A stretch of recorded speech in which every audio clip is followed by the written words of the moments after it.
As part of a harder attitude against Beijing, UK Foreign Secretary Liz Truss intended to make the unprecedented declaration that China poses a danger to UK national security. The Foreign Secretary has promised to alter Britain's present foreign policy if she's elected Prime Minister, as reported by The Times, a major British newspaper. Truss's proposals for a stronger approach to Beijing will result in China being labeled as a threat to national security for the first time, putting it on par with Russia, which is classified as an official threat in the review. This could mark an important shift.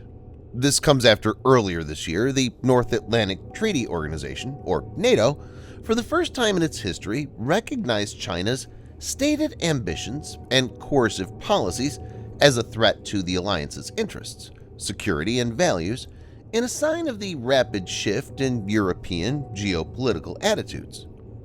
In this video, Defense Updates analyzes why Britain's PM candidate, Liz Truss, has vowed to declare China a threat. This video is sponsored by War Thunder, the most comprehensive military vehicle online game for PC, PlayStation 4, and Xbox One, in which you can go to battle on more than 1,200 playable aircraft, tanks, helicopters, and ships from the 1930s to the 1990s. The game has an amazing attention to detail and focuses on a realistic combat experience, which is why knowing your vehicles and skill really makes a difference.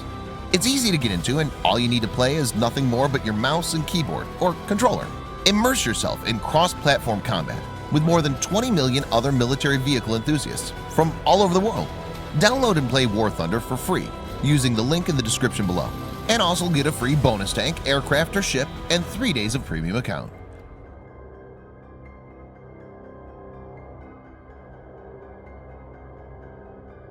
In the last round of the battle to replace Boris Johnson as Prime Minister, Liz Truss will face off against Rishi Sunak, a former UK Chancellor of the Exchequer. By early September, over 200,000 Conservative Party members will have to make a final decision on the destiny of the two contenders. On September 5th, we shall find out who the next Tory leader is, and hence who the future Prime Minister will be. The article in Times said that Truss plans to relaunch the integrated review that looks at the priorities for defense and diplomacy in Britain for the next 10 years. Her backers claim that the current Foreign Secretary has pledged to make significant changes to foreign policy should she be elected Prime Minister. She's promised to re-evaluate the United Kingdom's top goal for the next decade in terms of defense and foreign policy by reopening the integrated assessment that was issued last year. Let's go into understanding the potential reasons.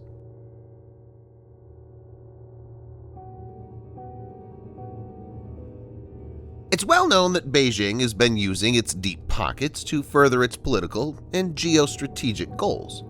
China has tried to influence the policies of other nations by the way of investments and loans.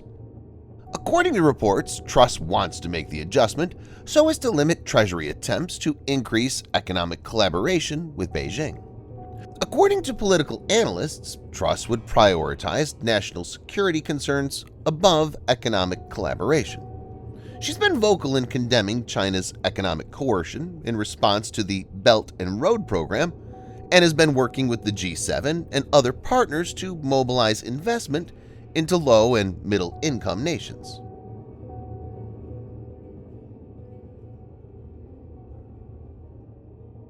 Boris Johnson insisted that his government would be very pro-China and very enthusiastic about the Belt and Road Initiative.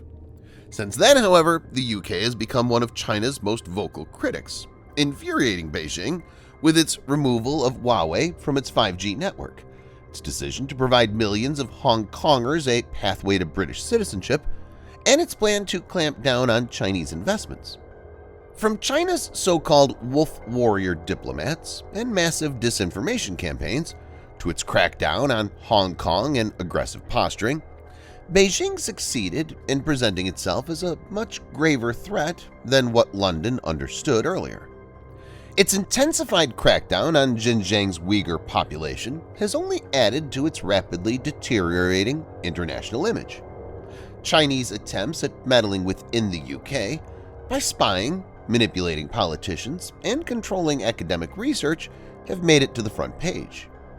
A new sense of vulnerability vis-a-vis China has emerged, not just in terms of supply chains, but also in terms of the Chinese government's perceived attacks on liberal democracies.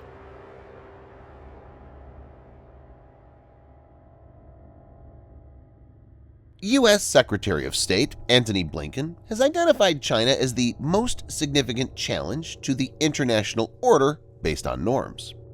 Significantly, tensions between the United States and China have been high ever since U.S. House Speaker Nancy Pelosi ignored Beijing in favor of a visit to Taiwan. The 23 million people who call Taiwan home consider it a democracy, while Beijing insists it's a Chinese territory. A potential confrontation is brewing that has massive ramifications for the world and London. There's a lot at stake when it comes to Taiwan. For example, TSMC, or Taiwan Semiconductor Manufacturing Company, is the world's biggest chip manufacturer and a vital supplier to the United Kingdom and other Western nations.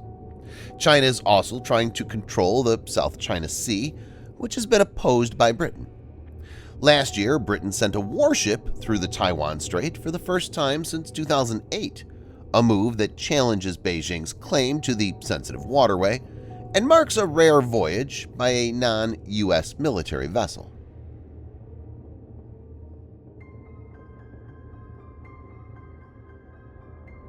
On multiple fronts, China has been supporting Russia, whose actions against Ukraine have brought a full-fledged conflict in Europe. Since Russia's invasion of Ukraine on February 24th, defense connections between Moscow and Beijing have been bolstered. A Russian military exercise will see Chinese participation. More than 50,000 soldiers, 5,000 weapons units, 140 planes, and 60 vessels will participate in the Vostok 2022 or East 2022 exercise, which is taking place from September 1st to the 7th at several sites in Russia's Far East and the Sea of Japan. As per reports, the Russian and Chinese navies will practice coordinated action to secure maritime communications, regions of marine commercial activity, and support for ground forces in littoral areas, as the ministry put it, as part of the exercises in the Sea of Japan. The relationship between the two nations is being seen as a threat by strategic experts. Thanks for watching. Subscribe for more videos like this. Hit the like button if you find the video interesting, and kindly provide your feedback in the comment section. This will help us improve.